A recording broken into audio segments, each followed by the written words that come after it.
The Brothers' War, Chapter 1, Stronghold, by Reinhard Suarez.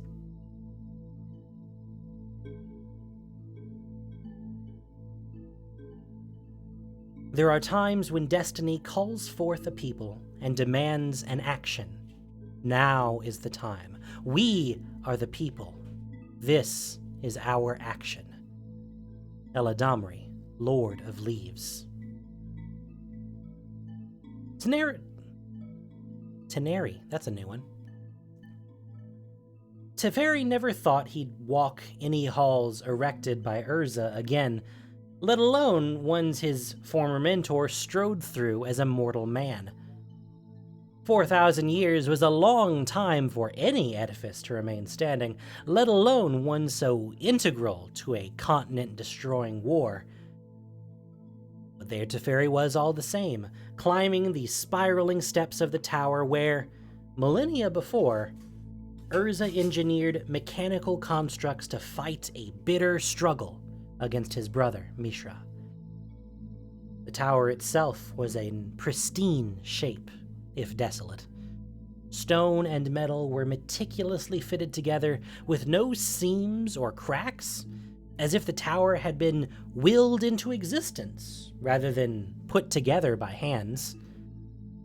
Legend had it that Urza built this tower to be his personal workshop, away from the horrors of the Brothers' War.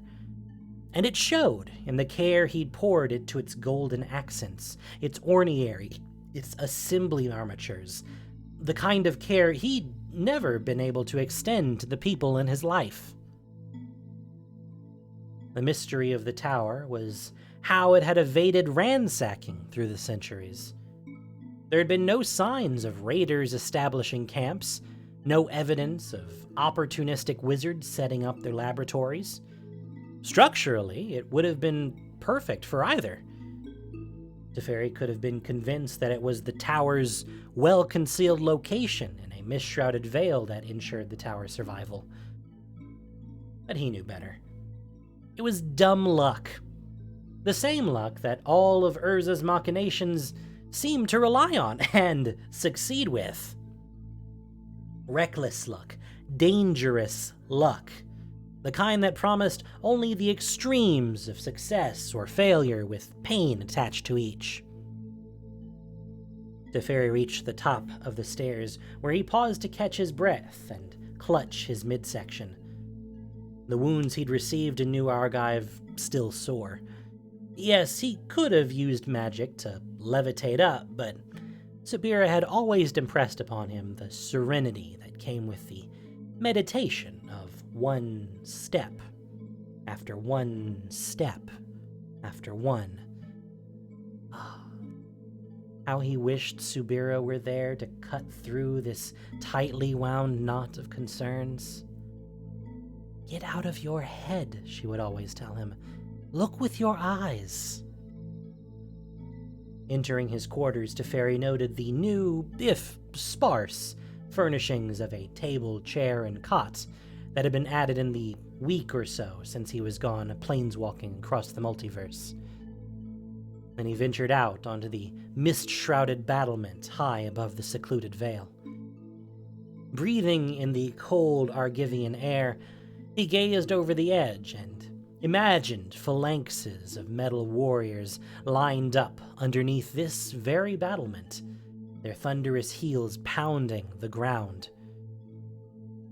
Teferi turned away from the battlement to see a squat construct resembling an upright brass caterpillar waddle through the door, tenuously balancing a cup filled with a steaming, green-hued liquid and small plate of tea biscuits. Teferi could only watch, confused, as the poor thing made its way across the room. He assumed that the construct was Saheeli's work, but he wasn't sure how to react to it. This can't be for me," he said, hoping it understood him. "I just arrived." "That's my doing." Standing in the doorway was Joda, as handsome and vibrant as ever. No matter how miserable the occasion, he always managed to look every bit the part of Dominaria's most acclaimed archmage. His robes were spotless, and his smile shone as bright as the null moon on a clear night. I cast an intruder alarm on the tower, so I knew you were back. I hope you don't mind me taking liberties with your breakfast? No, you're very kind, said Teferi, biting into one of the tea biscuits. What was this strange flavor? Not sweet, but salty, with an odd tang and a sand-like grit between his teeth. What is this? That is the traditional biscuit of the Kjeldoran people, Joda said. I gave my recipe to Saheeli, and she whipped up one of her constructs to bake them. She's quite brilliant. He narrowed his eyes. Why do you ask? Is it supposed to taste like that? Joda picked up a biscuit and scrutinized it. I've eaten thousands of these, so I don't see what could be wrong. Then he took a bite. Huh. You're right, it's a bit off. Maybe the roach flour's gone stale. Roach flour, Teferi repeated, glaring at Joda. Said Joda, popping the rest of the biscuit into his mouth. Teferi gingerly dropped his onto the plate. How are things holding up here? As well as can be expected. You'll have to ask Saheeli how she's faring on her project, but I can tell you that we have our privacy. For now, at least. That was good to hear. A handful of weeks had passed since the attack on the Manor Rig, leaving Teferi with few allies and fewer resources. Karn had been taken by the Phyrexians, the Silex destroyed, and Ajani revealed to be a sleeper agent. To thwart any more prying eyes, Joda insisted on finding a new base, a sentiment Teferi agreed with. What he didn't necessarily agree with was relocating to Urza's tower. But what was done was done. I brought Ren, said Teferi. Did you happen to see her? Yes, we met on my way up here. Not exactly the friendliest sort. I'll let her warm up to you. You'll find her wisdom without peer. Speaking of peers, 2 more Planeswalkers arrived soon after you did? Teferi raised an eyebrow. For the last month, he'd been feverishly chasing down allies throughout the multiverse. But most of the long-standing Planeswalker contacts he managed to find laughed at his entreaties. Teferi had more luck with the younger Planeswalkers who'd fought alongside him against Nicol Bolas.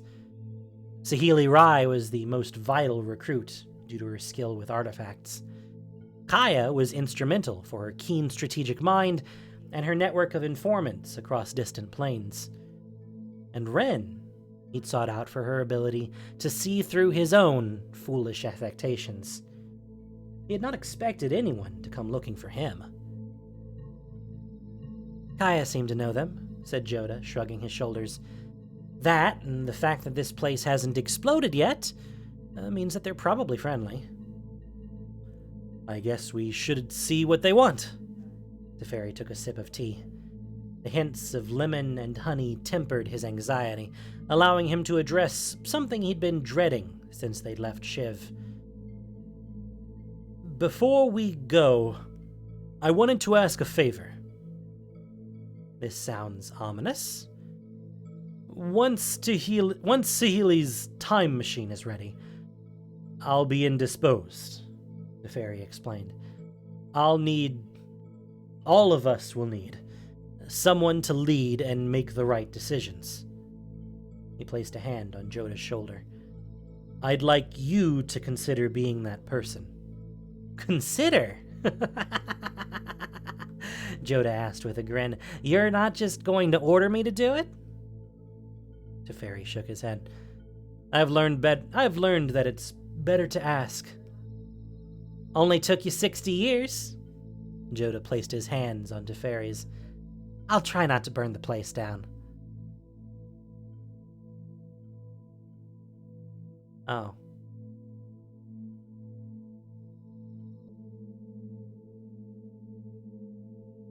Where is Ajani?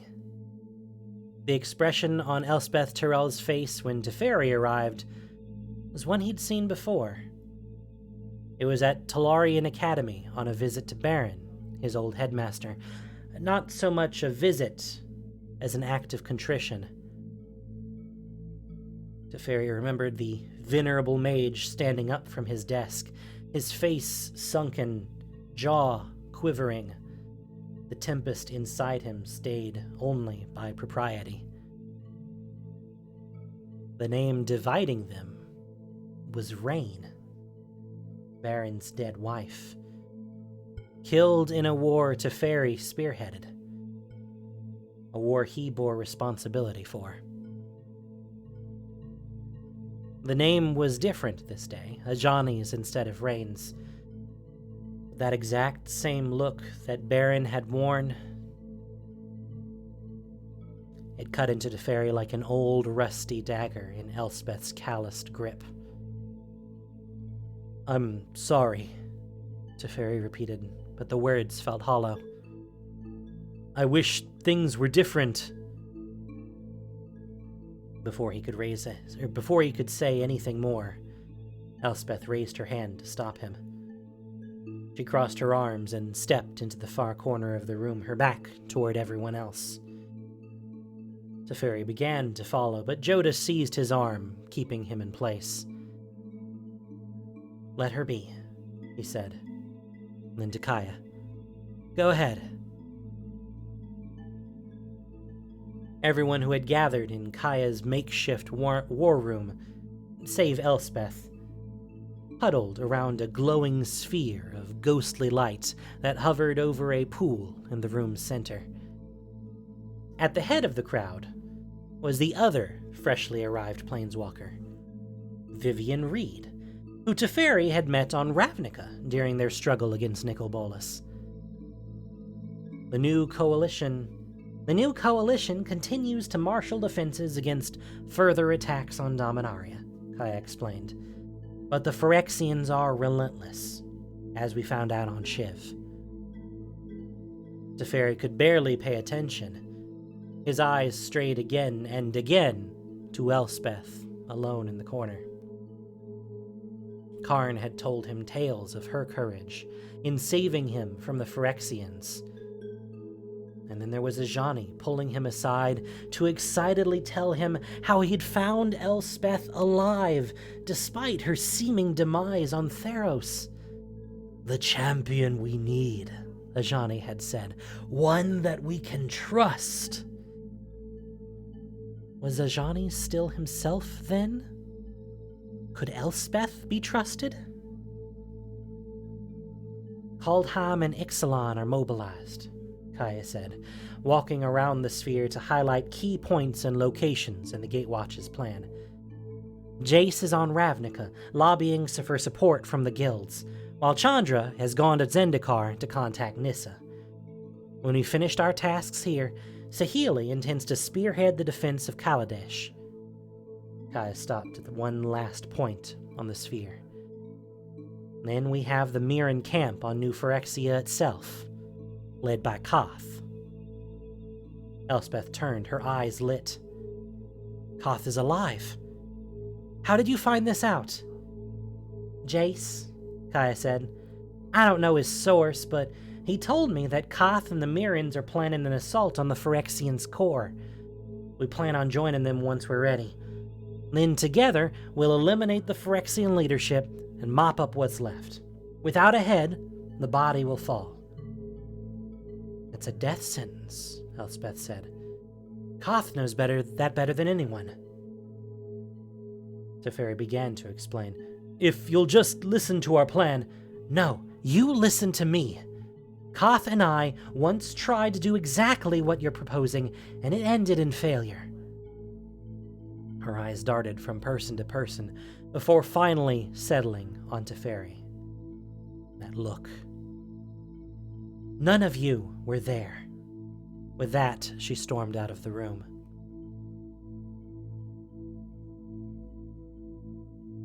The quiet afterward was unsettling. Teferi knew that no matter what strategy they used, the odds would not favor any outside force trying to penetrate New Phyrexia's defenses.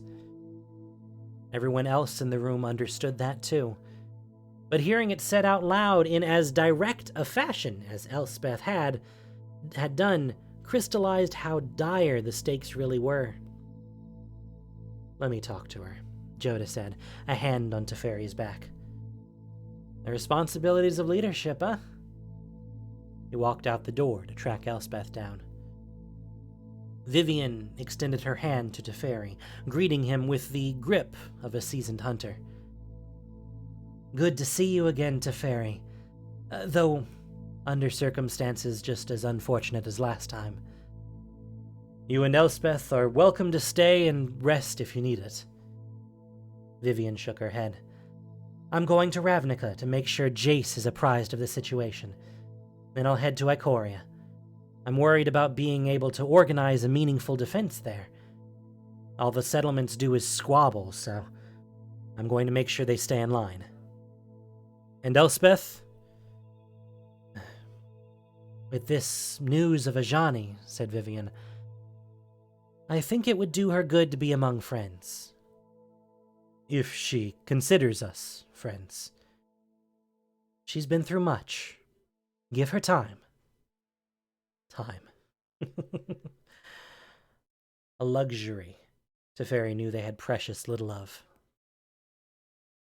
"As for the task at hand, that's why we're here. I have intelligence from a Phyrexian insider, Urabrask, the Praetor of the Quiet Furnace. Kaya's information seems to align with what we've been told, but it's incomplete." Teferi felt the frown lines on his face deepen.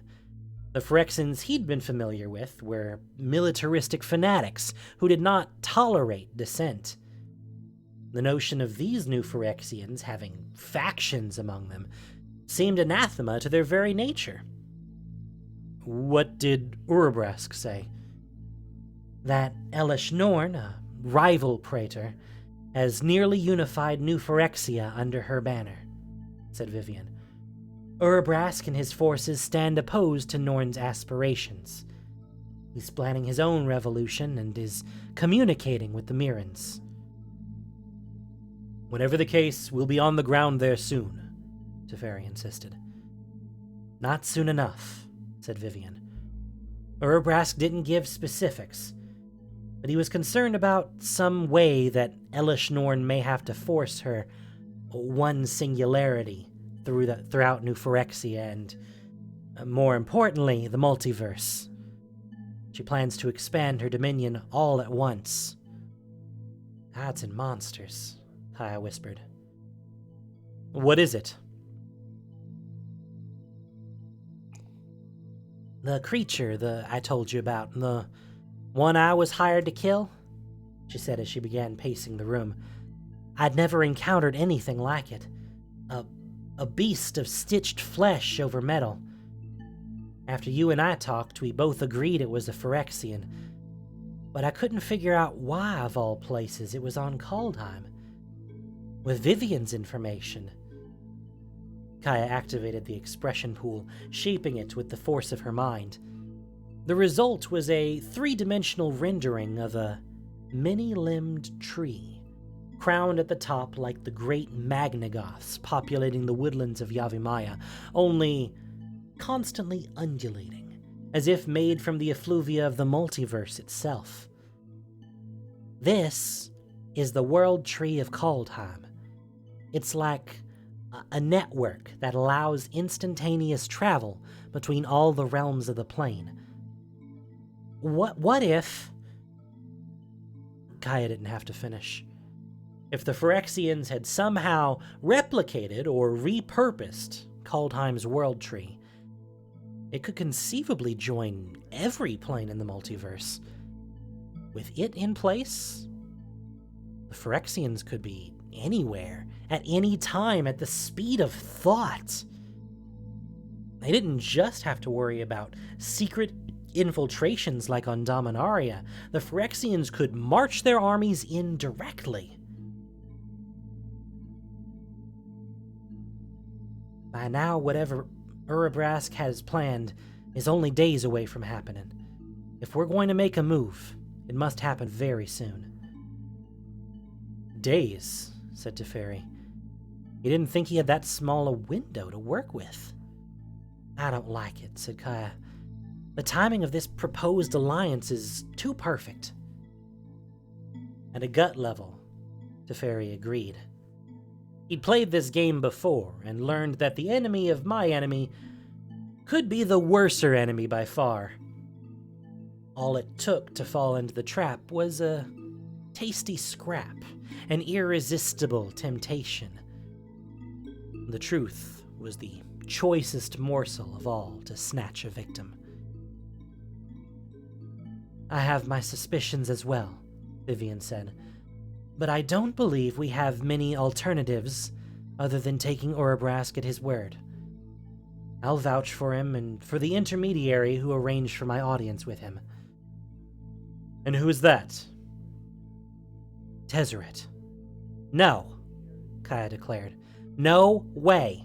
You know what he did on Ravnica, and he still has access to the Planar Bridge. She turned to Teferi. If we trust Tezzeret, we could fall straight into the Phyrexians' trap. Again. Once more, Kaya spoke the truth. And yet, how foolish would it be to cast aside a possible advantage over their opponents? A revolution from within could split the battlefield and nullify the upper hand the Phyrexians had on their home plane. See what you can learn through your contacts, Teferi said to Kaya. Right now, we have to concentrate on what we're doing here. Kaya stood down. Fine.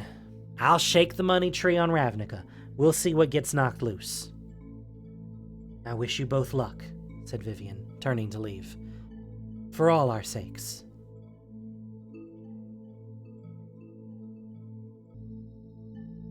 If any part of Urza's tower still bore the marks of its creator, it was the eastern wing. At the height of the Brothers' War, witnessing the machine arms assemble one of Urza's constructs would have seemed like a miracle to the Corlisians or Argivians who'd only waged war with pike, sword, and blood. Now, those machine arms lay in heaps on the floor, joining the spare parts and scrap Urza left behind when he abandoned his tower for Argoth. And amid this heap sat Saheeli Rai, cross-legged on the floor. Saheeli had been one of Teferi's first recruits. Like Vivian and Kaya, he'd first met her on Ravnica, but she was a far cry from their forbidding dispositions. Saheeli instead embraced the visceral joy in seeking the art in artifice, as exemplified by the beautiful spun gold peafowl that hopped up high and glided back down to the floor. Hello, greeted Saheeli, enjoying a small cup of tea to go along with more of those biscuits Joda had served to him earlier. She slid over and patted the floor next to her. Care to join me? No, thank you, he said.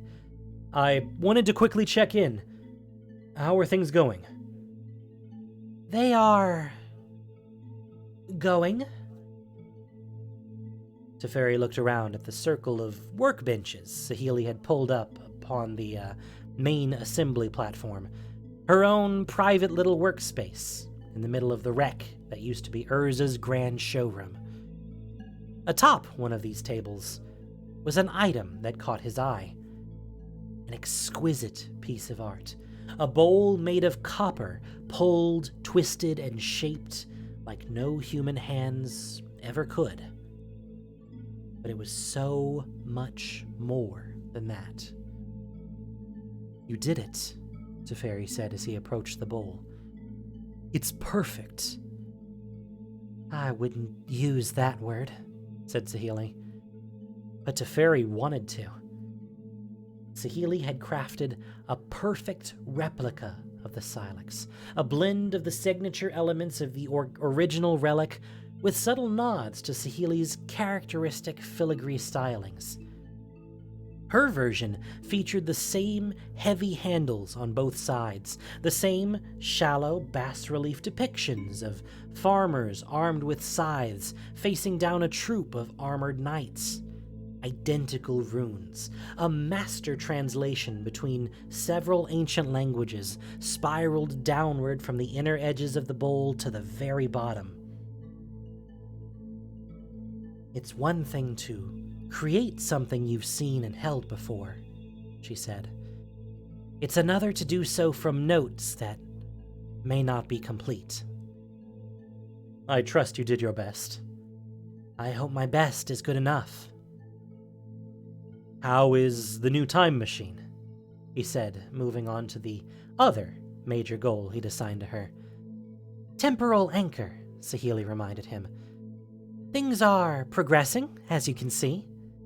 She motioned to the other side of the platform where her machine sat. Teferi still remembered Urza's time machine, an eyesore of glass cylinders and snaking tubes that took up half a classroom in Talarian Academy.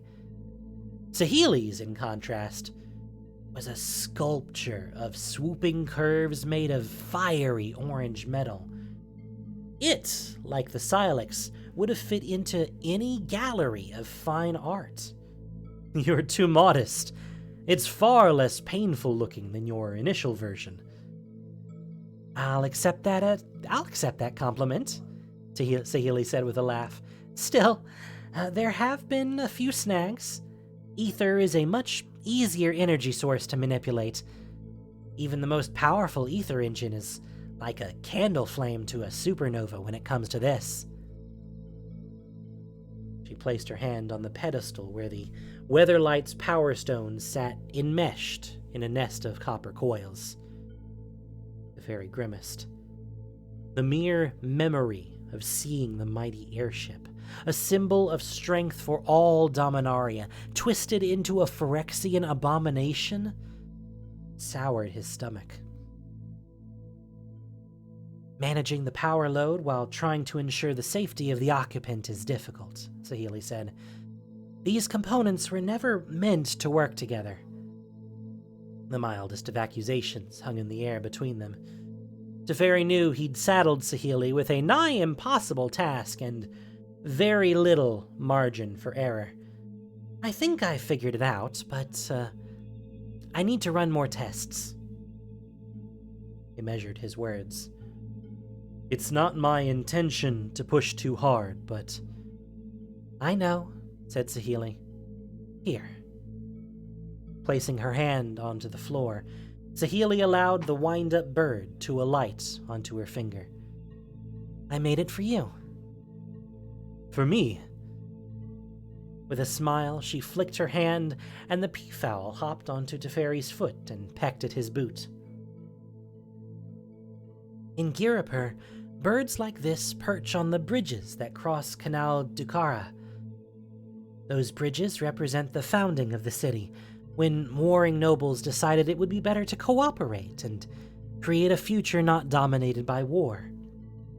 For us, this little bird represents our cooperation, our unity and purpose. Teferi bent down and let the bird hop onto his palm. He stood up, holding the bird close to his face. Its movements captured the herky-jerky nature of a flesh-and-blood bird. So much so that a casual observer might have mistaken it for its organic counterpart.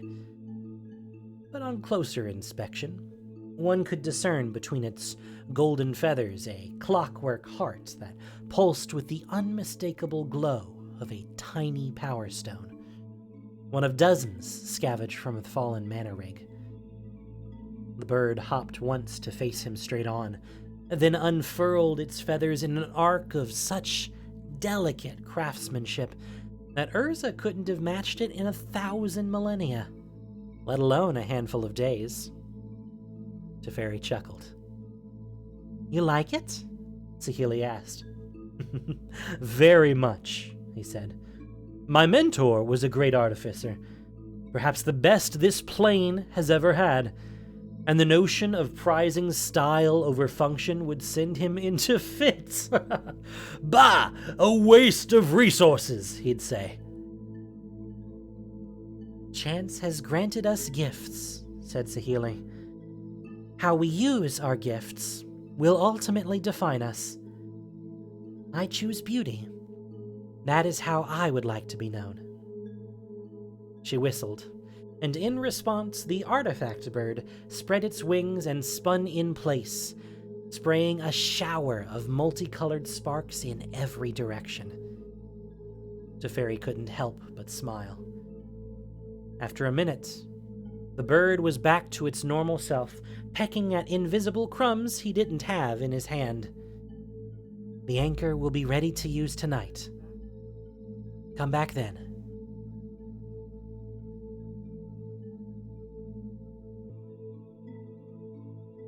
Teferi rested against one of the few trees that still grew within the tower's narrow greenbelt ring. Before he lost his spark to the time rifts, he couldn't conceive of his body ever experiencing the aches and pains of age. That's for others, he'd thought. Not me. Not ever. It turned out that it was exactly for him. Exactly what he'd needed, even with his spark restored. He found ironic amusement in it. The plane's foremost temporal mage, succumbing to the ravages of time, welcoming them even. The sun had crested hours before.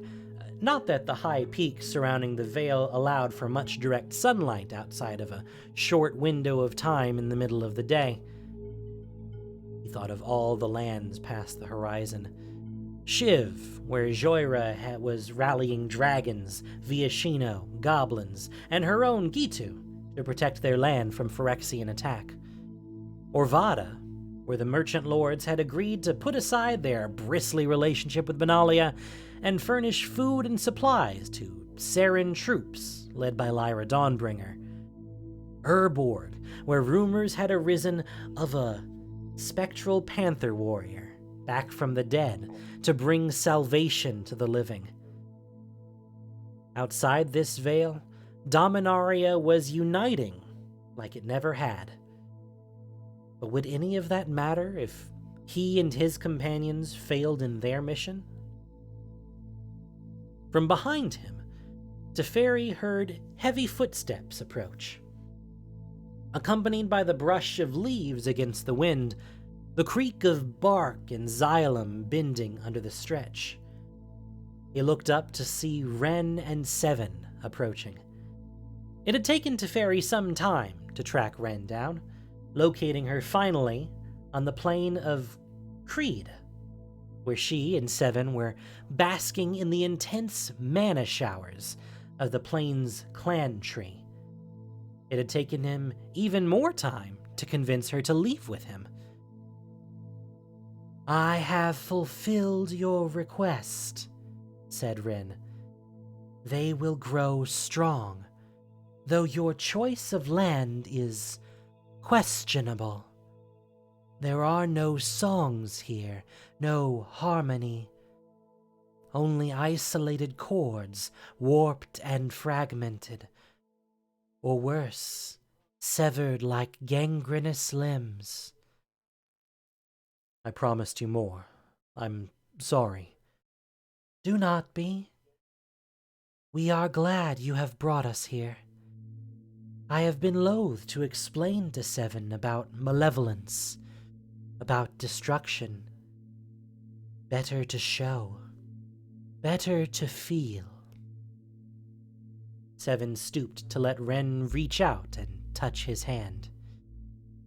Your own song is discordant this day, a vexing melody.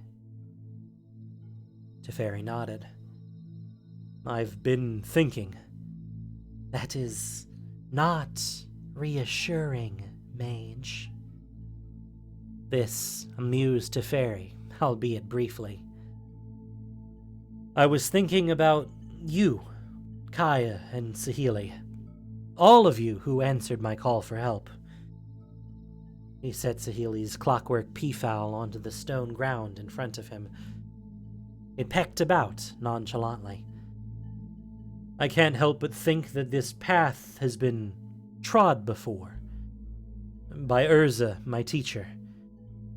He too assembled heroes, planeswalkers and mortals, to battle Phyrexia.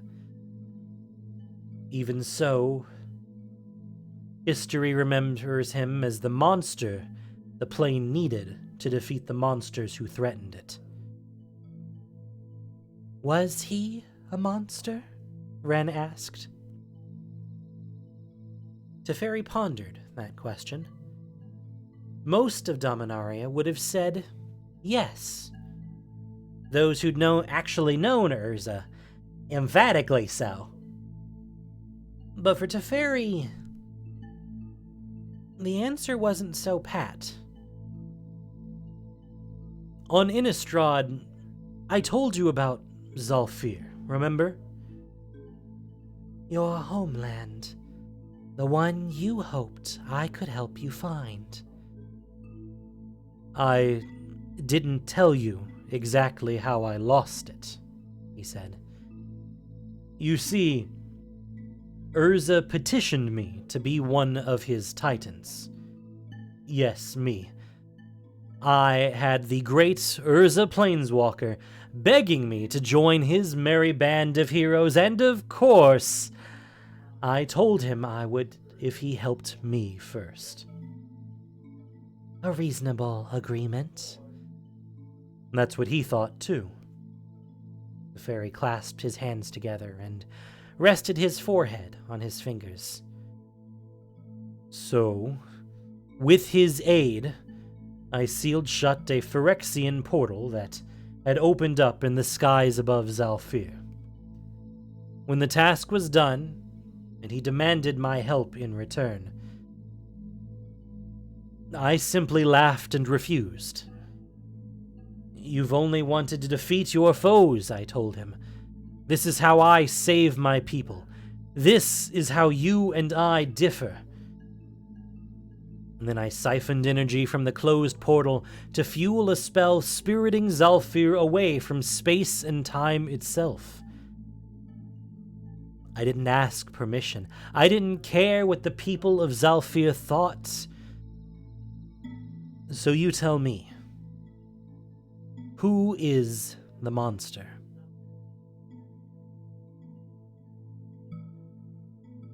Your tangle may prove too snarled, even for me.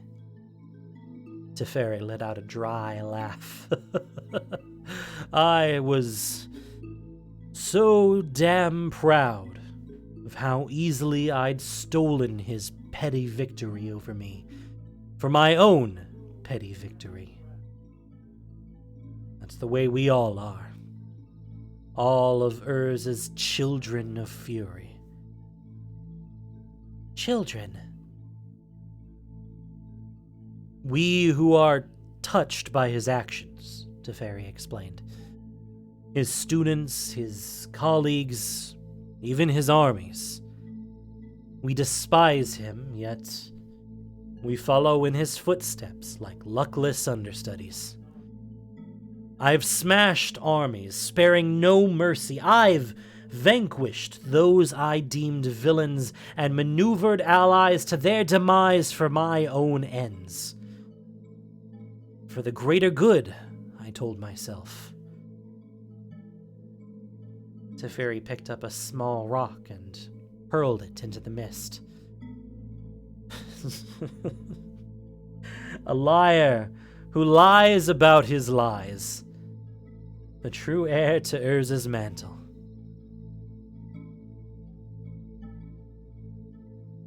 Teferi waited for Ren's response. The Dryad sat in quiet contemplation of his confession. He had never told anyone the extent of his missteps, at least not this directly. The reasonable reaction would have been for Ren to planeswalk away. Instead, Rin turned to him, waves of heat emanating from the fire contained within her chest, and said, "I am not here to provide you absolution, mage.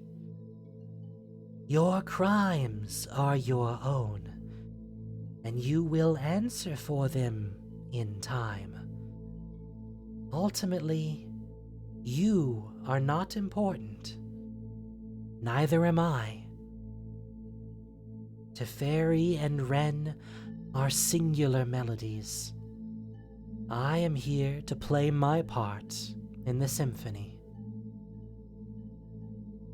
The sounds of more footsteps, this time the harsh tapping of metal-shod boots, causing Teferi and Ren to break off their conversation. Elspeth was walking resolutely toward them, clad in a full suit of armor. Teferi stood to receive her. "If you seek punishment," said Ren, "I am sure there are others happy to mete it out. For now, I shall depart." Seven reared up and stomped away, taking Ren with them. Teferi raised his hand to address Elspeth, but like before, she stopped him as he started to speak. "I'm leaving tomorrow," she said. Her hands rested on the hilt of the sword that hung on her belt. "Thank you for letting me rest under your roof." "It's not my roof," said Teferi, "but you're welcome all the same." "Also, I owe you an apology. Vivian thinks highly of you, and out of respect for her, I should not have spoken to you like I did." Satisfied, she spun on her heel like a trained soldier and began to walk back to the tower. "Wait!" Teferi called out. "I didn't know about Ajani." Elspeth stopped and turned back around. "None of us did," he continued. "I was there with him when it happened. When the completion took hold, it almost seemed like he didn't know either." "This is no comfort," said Elspeth. Teferi took his time with a response. "It was a simple matter to say the truth was the truth. Isn't that what a great leader, a battle-hardened general would say? Isn't that what everyone needed him to be? Who was the true Teferi? Was it Teferi, Mage of Zalfir, who pledged to defend his tome no matter what the cost? Was it Teferi, Master of Time, the elitist, nigh omnipotent planeswalker who thought everyone should simply get in line and follow? Or was it Teferi, the disruptive student who used cruel humor to obscure his own fears that no one would even understand him, or no one would ever understand him, that no one would ever consider him a friend? Get out of your head. Look with your eyes.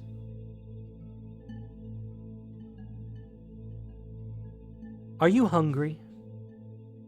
Teferi asked. Hungry?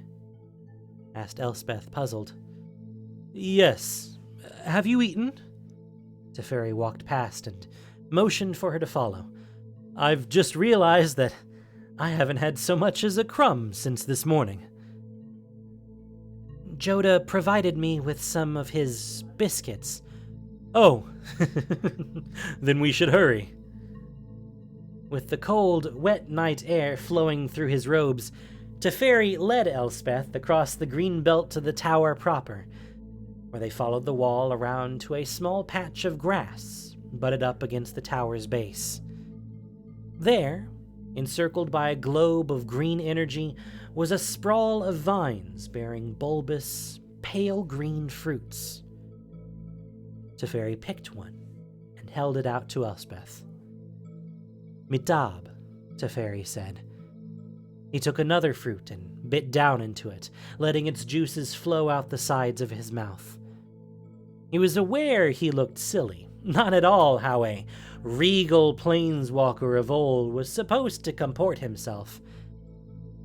Ren and I made a short stop in Jamura, my homeland, before coming back here.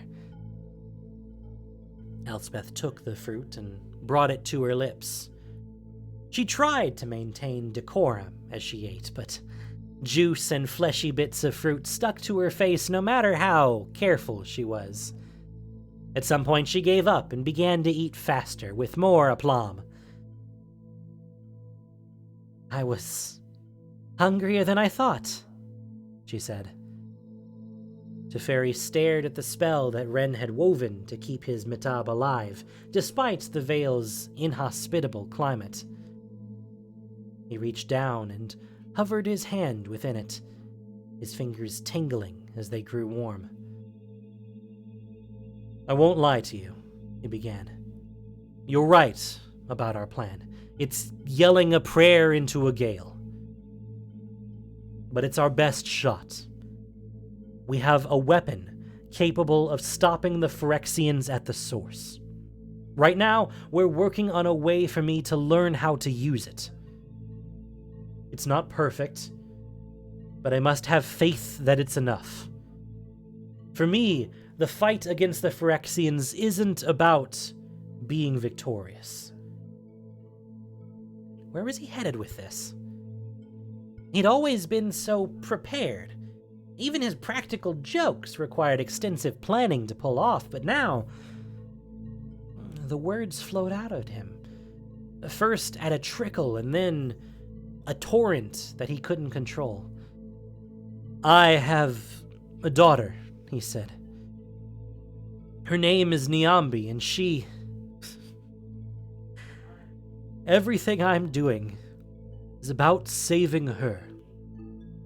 It's about her knowing that I did everything I could to save others while always remaining the person she knew, the father she loves. If I waver, if I have any doubt at all, I doom Niambi this very second.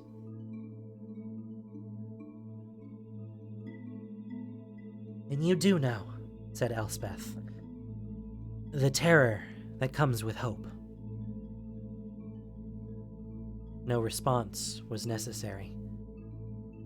The remains of the Mitab sat in his hands, the flesh eaten away, leaving only the core and seeds. His fingers, covered in juice, glistened in the starlight.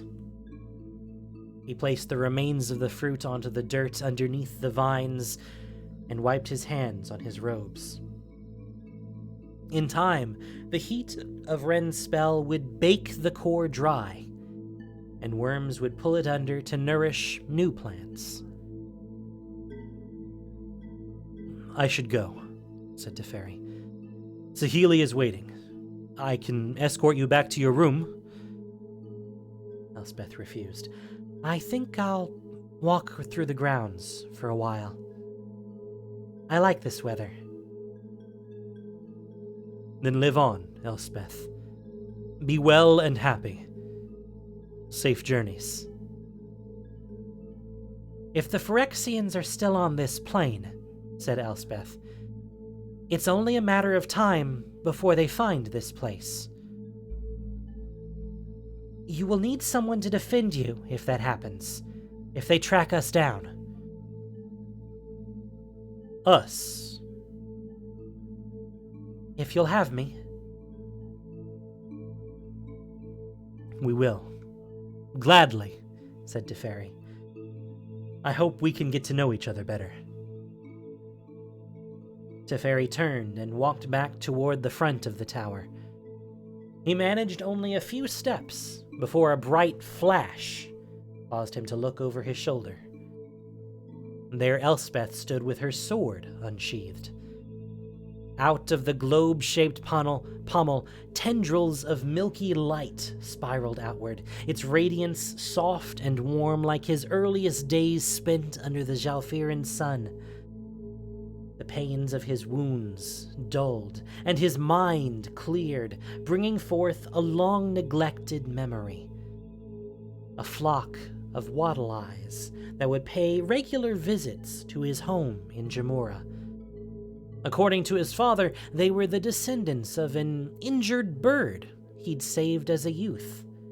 A bird that lived under his family's roof as a full member until its wanderlust obliged it to leave.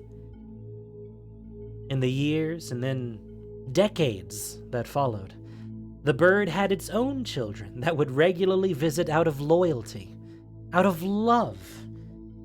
And that's why the trees on his family's land always sang. Eventually, Teferi became a wizard of repute, then a planeswalker whose legend spread to other nations, other continents, other worlds. And still, in between waging bitter battles and accomplishing incredible magical feats, he'd recall the story of the birds and find comfort in hearing the low, soothing bass of his father's voice in his mind. They do what they do out of love. The tale itself he dismissed as his father's whimsy and, well, nothing more. An extravagance perfect for children who needed a story to hold on to. But not this time. This time, Teferi chose to believe. Ah. Wow. Y'all, I got tears. Jeez. That was nice. Ugh.